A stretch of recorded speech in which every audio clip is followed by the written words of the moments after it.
Residential Sterling Realty here today. If you're thinking about buying a condo either for personal use or for investment, you are going to receive at some point, or should, a copy of the rental disclosure statement. Now this document is very important, and I would suggest that you not only read it, but you understand it as how it is relative to your plans today and possibly future plans down the road. It is a very important document, so we're going to spend a little time and just kind of run you through the rental disclosure statement and what it may mean to you.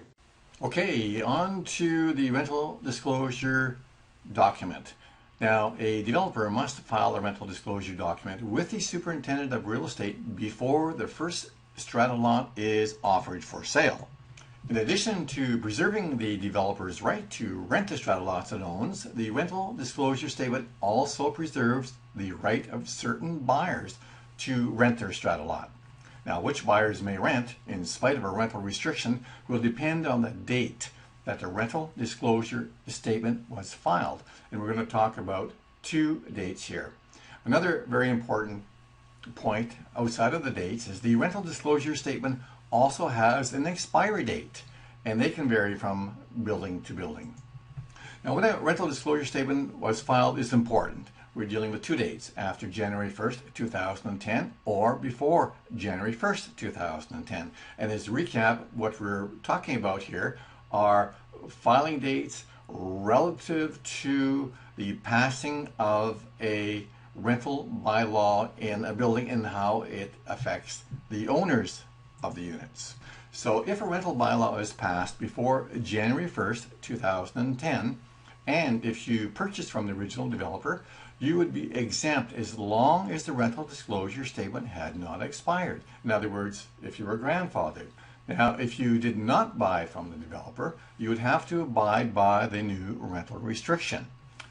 If your unit is rented out at the time the bylaw was passed, the bylaw does not come into effect until 1 year after the tenant ceases to occupy the unit. Now, if your unit was not rented out, you have a 1 year grace and then you must abide.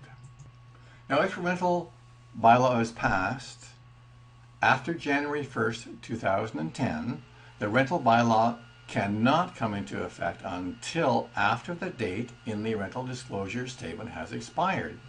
Prior to January 1st, 2010, we were seeing dates going out as long as 99 years.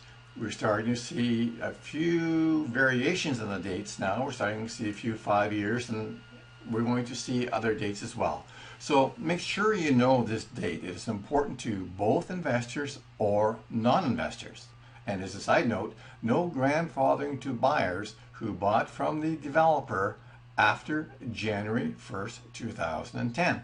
So if you hear the term grandfathering, and if you check into your rental disclosure statement, and if the statement is dated after January 1st, 2010, just be forewarned, there is no grandfathering.